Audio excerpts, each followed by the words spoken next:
Shock is probably going to be the one, hey guys. So shock is probably going to be the one type of condition that you will experience most, which is you'll experience different types of pathologies and conditions, but this is probably going to be the most serious one that you are going to be observing. Yes, what's up? Oh, sorry, I think we're a couple slides ahead, but it's fine. Okay, you guys are. I took a couple slides back. Yeah, so I'm just reviewing. Okay, so generally, again, what shock is the condition where your vital tissues and organs aren't receiving adequate amounts of blood supply and also nutrients. It can also fall under the category of your tissues and organs not being able to perfuse properly in the gas and nutrient exchange. So not only is it a disruption, but can also be a lack of perfusion between the vascular system and the tissues and organs.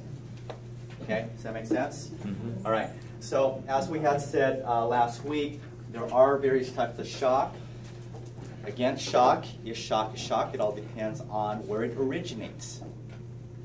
But the way it and how it manifests. But again, the condition is still going to be the same. It's very dangerous and can lead to cardiac and respiratory arrest. And you guys should be familiar with how to activate a code blue, right? Mm-hmm. Code blue, when something like that happens? Okay. Get out of the way. All right. And again, briefly, we talked about the four basic conditions of to recognize when somebody's going into shock. What are they? Rapid heart rate. Okay, rapid heart rate.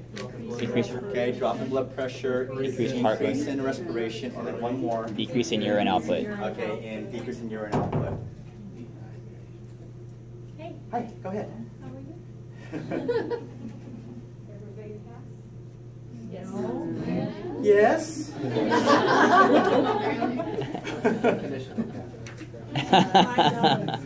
75% above. I'm sorry. No, you're fine. So again, when there is a disruption of blood flow, again, it's going to be your circulatory system that's going to be transporting oxygen. And so then it kicks in all these different activities to your body. So you have an increase in heart rate because, again, your organs and tissues are saying, hey, I'm not getting enough oxygen, so let's pump it up a little bit faster. Okay? So your heart rate's going to go up. Respiration is also going to go up because of the lack of oxygen. And to keep a constant volume, if your heart rate goes up, naturally what's going to happen with your blood pressure is going to go down because you're trying to maintain a constant volume. And then lastly, one telltale sign also is the decrease in your urine output because, again, the final end of the circulation ends up in the kidneys so that your blood supply is filtered. And if you're not getting any type of filtrates, that's also an indication that there might not be enough blood flowing through your system. Okay? So those are the basic four telltale signs, and then you also have these other symptoms that are also indicative of the different types of shock.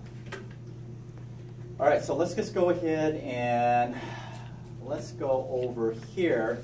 So this is where we left off last week. Again, I just put a couple of pictures up here. I love pictures. You guys know what this is? Yeah. Crash cart. Do you guys know where your crash cart is located? Yes. Okay, where are they usually located in your department? Okay, not only in the emergency room, but in your department, where are they generally located? Nuke Med. Nuke Med, okay. Cath lab, CT. Do you guys notice, is there a theme Anywhere where going on contrast here? is used. Okay. They're found in rooms where they perform contrast procedures. That's generally where they're found. You just said CT, you said cath lab, you said nuclear medicine. Those are all departments where they inject different types of contrast material in the vascular system. Be familiar with how to activate a code. Do you guys know how to activate a code? Call Okay. 3333. Call 911? 5555.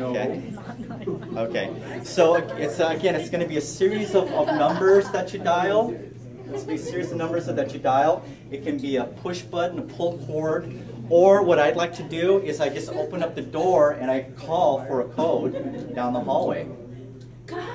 Yeah, I'll say code. That's the quickest way, because I'm not going to pick up the phone and dial and wait for somebody to answer. I'm going to open up the door and yell code blue. That way everybody hears me. All right, well, I mean, that's just the way I do it. I'm different like that. Okay, so hypovolemic, septic, cardiogenic, neurogenic. We'll try to keep it as basic as possible. So hypovolemic shock, what does volemic mean? What are we referring to there? Volume, hypo meaning? Low. Okay, so low volume. So we're talking about low volume of circulating blood. Low volume of circulating blood. This can be caused by internal or external bleed, loss of plasma from burns, fluid loss from prolonged vomiting or diarrhea, and also heat prostration is just another term for heat stroke. Okay, so do you guys understand the concept of vomiting and diarrhea, the loss of fluids? Okay, what is the main material in your blood? Water. Okay, so if you're dehydrated, your blood supply is going to become very thick and viscous. So you may have the blood volume, but because it's so thick and viscous, it doesn't flow readily through your vessels. Okay, and so that can decrease the volume circulating, that's the key, circulating systemically. Okay, and that also happens with heat strokes. Loss of plasma from burns. Again, what's happening here is you are increasing the viscosity of your blood. Okay. Signs and symptoms of hypovolemic shock includes restlessness, thirst, the skin being cold and clammy, because naturally you should be warm, and you're warm because of blood circulation, right? Pallor, sweating, cyanotic lips and nails. By the way, cyanosis, for someone who is experiencing shock or lack of oxygen throughout your body, a good way to look is on their lips, on their nail beds, and also on their earlobes is a good place to look. So if they start turning blue here, here, and also in the nail beds, that's usually a sign that the patient isn't receiving enough oxygen. Decreasing blood pressure coupled with rapid pulse that become weak, threatening, and irregular. Demonstration of cold extremities, semi-consciousness to coma, and systolic pressure lower than 60 to 90 millimeters per mercury. You're also going to demonstrate with decreased urinary output as well as no urinary output, and can lead to cardiac and respiratory failure. So there's a lot of stuff going on here on what you're supposed to do as a clinician. But the basic steps are this, is that when you observe your patient going into some sort of abnormal condition, okay, it doesn't matter if it's shock or whatever, but if you recognize there's something going on with the patient, well, first of all, how do you know if there's something going wrong with your patient? Okay. Well, what if they can't tell you? You observe. Okay, have you guys brought in patients into the room already and observed or performed a procedure? Mm-hmm. Don't you do your initial assessment there just by having normal conversation, getting history? Mm-hmm. Not only getting history, but how they are responding to your questions or how they're following your directions. Mm-hmm. So if there's any change in that during the procedure, then there might be something going on. Because what I'm describing here is baseline data.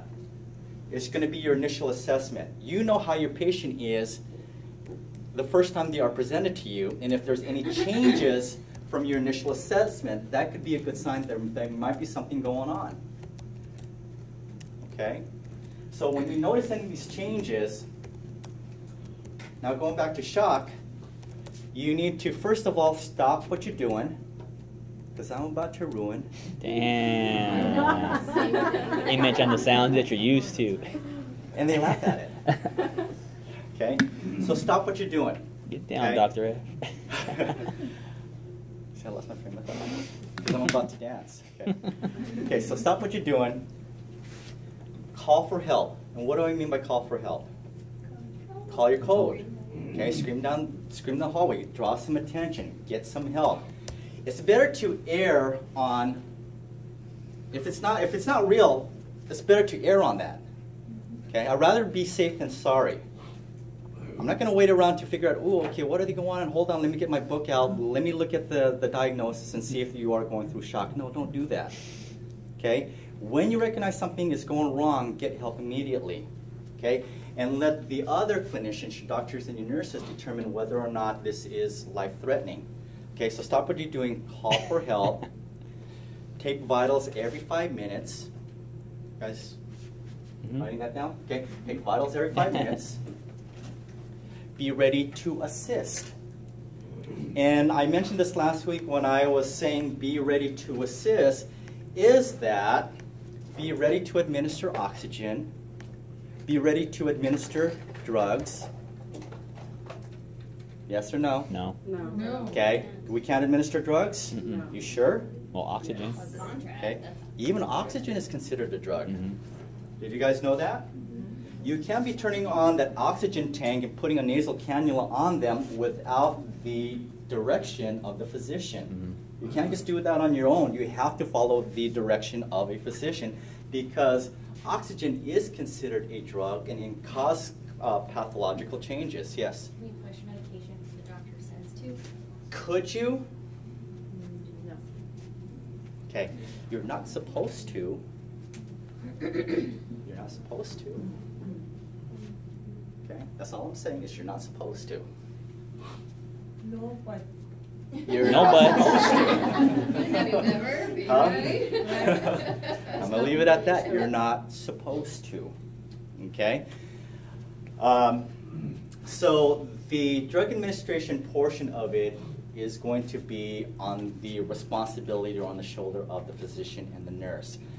Be ready to assist means, again, be ready to assist in the true sense that you know where everything is located. Okay? Know where your crash cart is. Know where all the different drugs are in the different drawers. If the patient needs to be intubated, know where the intubation drawer is. Okay? If you need oxygen, if you need IV supplies, know where those are located in your crash cart or in your department. Okay? Because if you don't, you're going to be more of a liability because now you're an obstacle. Get out of their way. If you don't know what you're doing, get out of their way. Yes? So you mentioning where are the drugs in the crash cart? I mean, if they're already sealed, how we can go through it and learn which drug is where and, you know, learn the stuff in the crash cart? Because I try to learn about this stuff, but every time it's sealed. That's okay, but on the crash cart, you still have the labels. You know what the labels are. It'll tell you what each drawer contains. Okay. So at least be familiar with what the contents are in those drawers without breaking the seal. Okay, but at least be familiar where the crash cart is and what's located inside or contained in each of those drawers. You don't have to know exactly what's in there, but you have a general idea by just the labels. And then simply if they're asking for drugs and certain things like that, if you are opening the drawer, because you may have to break the seal to get those things for them, you may be the first one to break the seal, okay, and they ask for things, everything is labeled. Okay, give me epi, give me bicarb, okay, give me nitro. Hand that over to them. Be able to supply the medication and the syringes and the needles or whatever else they need, IV lines. Okay. The nurse should be there to do that, but for some reason or another, if they're not there, you still should be able and capable of helping other clinicians during a crash. Are we supposed to learn about the drugs during the semester? I mean, You will. There are some drugs here that I've listed that you need to be familiar with, and they're the basic drugs. Not all drugs, but the basic drugs that you should know, and you should also be familiar with already when you took your BLS. Did you guys cover some drugs with your healthcare provider? Epinephrine. Gerald? Okay. All right. Well, I'm going to introduce some of them to you today, and they're the basic drugs that you will find. I mean, there are other drugs in a crash cart, but I'm going to stick to the very basic 5, I think, is what I'm going to be talking about. Okay. So again, stop what you're doing, get help, be ready to assist, take vitals every 5 minutes. Don't ever, ever leave your patient. Never leave your patient untended. Okay? Never leave your patient unattended. Okay? And then, again, those are the things that you do in any type of condition. Those are the things that you do, and there's going to be nuances depending on what type of process they're going through. Okay, so this basically covered what we just talked about. So someone who's having hypovolemic shock, one of the nuances here is that you want to place them flat. You don't want to put them in a Trendelenburg position because this is a volume issue. So we're trying to return volume back into the heart so it can recirculate back into systemically. If you put them Trendelenburg, some of the blood supply is going to go not only to the heart but also to the brain and not to the rest of the your whole body system. So this is why we keep them flat. Okay. So we talked about notifying, calling for assistance, making sure the patient is breathing without obstruction. If there's blood loss due to an open wound, apply pressure to the site. Okay, so if you recognize that there's any type of excessive bleeding from some kind of source, you need to control that immediately. Be ready to assist. This is one thing that I want to key on here for just a moment is keep the patient warm and dry. Naturally, when with your patient, you want to keep them warm, you want to keep them comfortable, which is understandable. But you also got to keep in mind that you can actually warm them up too much, okay?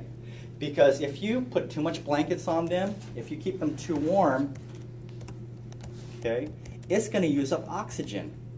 It's part of metabolism. So keeping the patient warm increases the patient's metabolism, which uses up oxygen. And if they're already lacking oxygen and you're keeping them too warm, you can actually put them in a worse condition. Does that make sense? Mm-hmm. So keep them warm, keep them comfortable, but don't overdo it. All right. Do not offer any type of fluids, only because if the patient has to go into surgery, we want to keep our patient NPO as best as possible, because when they're under anesthesia, we don't want them aspirating any stomach content. Okay, so we want to keep their stomach as empty as possible. We're not going to offer them fluids because how are they getting hydrated, by the way? Through the IV. Okay, so they're already getting hydrated. We're just trying to keep stuff away from their mouth to avoid any aspiration. Okay, septic shock. Septic shock is caused by a severe systemic infection and bacteria.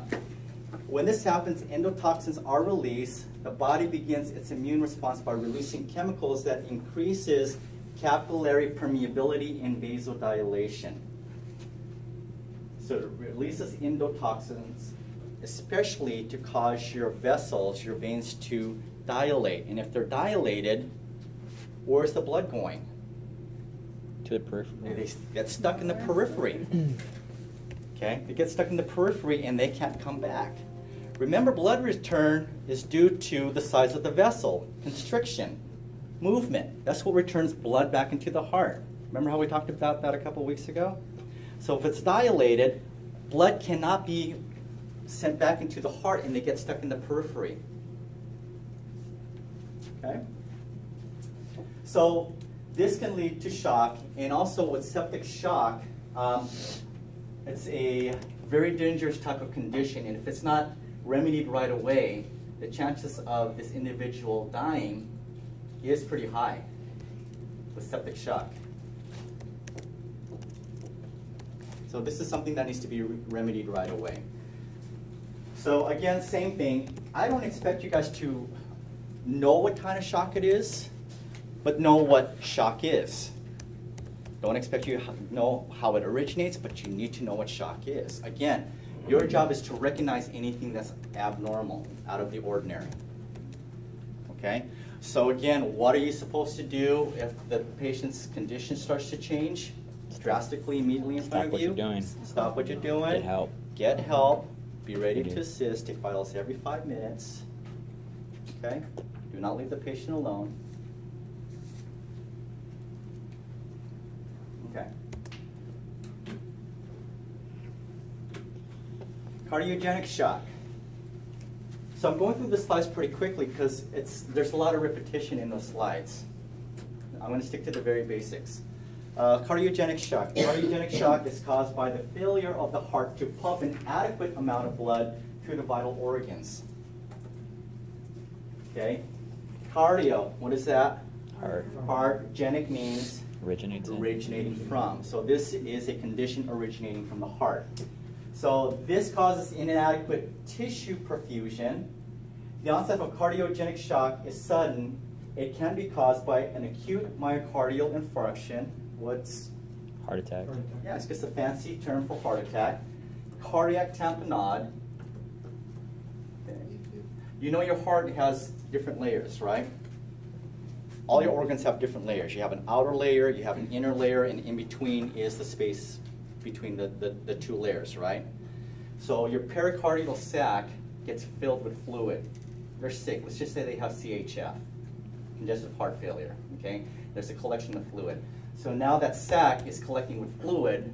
The fluid around the heart is going to compress on the heart, preventing it to pump properly. That's tamponade.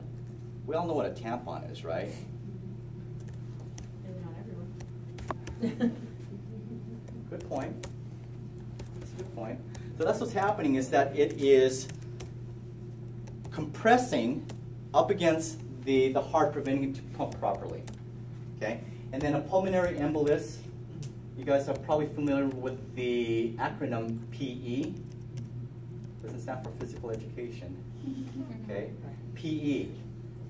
Okay, when you hear PE, that's an almost immediate red flag, because this can cause sudden death.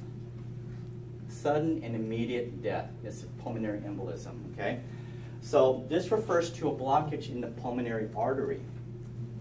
Back to the anatomy and the physiology of circulation a couple weeks ago. Pulmonary artery is where blood goes from the, right ventricle into the lungs to get oxygenated. So there's a blockage in between that, in that path, and so now your blood isn't receiving any oxygen. Okay? So this happens systemically. So it's a blockage in the pulmonary artery.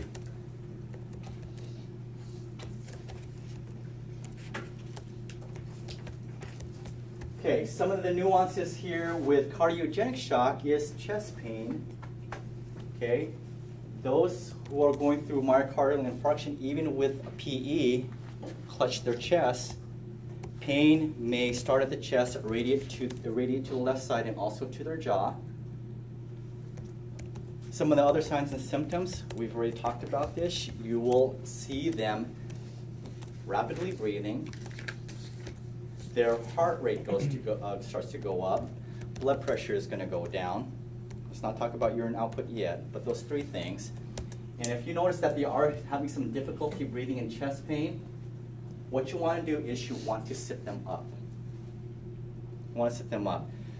By sitting them up, you are relieving some of that pressure on their chest, and also brings down their diaphragm to allow for better respiration. It says here, the same thing about semi-fowlers. I think it's on the next slide. It is on the Next slide, okay. So you want to sit them up.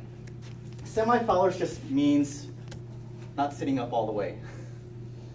Fowlers is completely in a 90-degree angle, so sitting upright. Semi-Fowlers is back a little bit, approximately about 30 degrees. What I'm saying here is it doesn't matter, just sit the patient up so they can breathe, okay? Now, if it's cardiogenic, and again, it doesn't matter which shock it is, but especially with cardiogenic, if it is cardiogenic, they can go into have a heart attack right away. Now, instead of just assisting the doctors with your oxygen and different drugs, you may be you're the first in line to perform CPR on that patient. And you guys all know how to do chest compressions? Mm-hmm. Have you guys done a chest compression on a live person? I've given air. I've given. On your dog? You've done it? I've given the BVM. Okay. Yeah, it's no fun. It really is no fun, because when you're pressing down on that chest, doing chest compression, you are cracking ribs. There's a lot of crunching going on. And they have to be effective.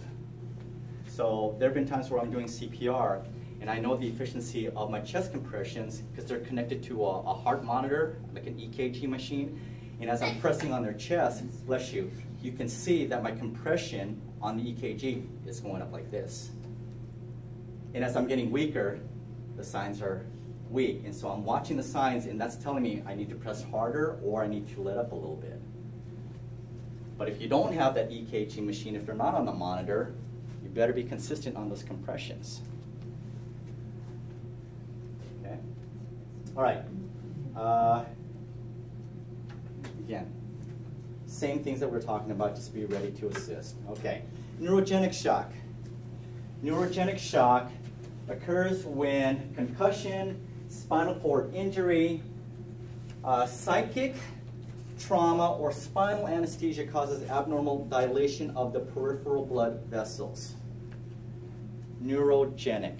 Again, this is originating from your CNS, your central nervous system. Okay? So this will affect how your vessels are responding to different type of trauma. So the dilation causes a decrease in blood pressure as blood pools in the veins, and this will reduce the amount of not only cardiac output, but the amount of blood circulating throughout your body. So it is neurogenic in origin. Okay? So hypertension, bradycardia may be experienced initially, but as it progresses, you're going to notice the blood pressure starting to decrease and changing from bradycardia to what? Tachycardia. Tachycardia, okay, so fast heart rate. So again, with neurogenic shock, it's not a sudden onset like some of the other ones that we talked about. So the initial assessment of the patient may seem like they're normal. Okay? But as the shock progressively gets worse, so does the symptom and the conditions. All right. Any questions here? Okay, stop what you're doing, get help, be ready to assist, take vitals every 5 minutes, do not leave the patient alone, be ready to perform CPR if needed. Okay? So one of the fluids that we use in making sure that the patient remains hydrated is a crystalloid solution. This is most frequently used in IV fluid for patients in shock. It is an electrolyte, kind of like Gatorade and Powerade, full of electrolytes, right? But it's in IV form, yes? Is that in the crash cart? This is in the crash cart? Yes, it is. Okay. Asking if it's in the crash cart, and the answer is yes. But it doesn't say crystalloid solution. It'll say lactated ringers. Okay, that's the actual name for this type of solution. So it is an electrolyte solution. Any of various ions such as sodium or chloride, because we also use sodium chloride as a type of solution. It is required by cells to regulate the electrical charge and flow of water molecules across the cellular membrane. Remember electrolytes, and I think I mentioned this in 252 last night. It's very important in maintaining homeostasis. It's important in normal heart function, cellular function, brain function, respiration, the balance of your fluids. So electrolytes are important because it maintains normal body function. If you have an imbalance of that, systemically, the patient can go downhill pretty quickly. Okay? All right. Colloid solutions are used for replacement therapy in hemorrhagic shock. Colloid solutions are whole blood and blood products, including plasma and serum albumin. They remain in the vasculature of the body and replace blood and fluid loss. All right. Lastly is anaphylactic shock. So anaphylactic shock, often classified with neurogenic shock due to the physiologic similarities, is a result of exaggerated hypersensitivity reaction to a previously encountered antigen. Now, with that said, we're talking about anaphylactic shock as a result of a previously introduced antigen or a foreign body. And it's that foreign body that kicks in the histamines, remember that, and the complements, is contrast agents that we use, is that a true anaphylactic reaction? No. Okay? It isn't. It is how it reacts with the molecules in the cells of your body that releases these receptors to release histamines and the complements. And that is why it may or may not happen, and it's very unpredictable for an anaphylactic reaction to occur when you are introducing a contrast agent into the patient's vasculature. Does that make sense? So, just because they didn't have a reaction one time doesn't mean they're going to have, doesn't mean they're not going to have it again. If they had it one time doesn't mean they may not have it the next time. It's unpredictable. Okay?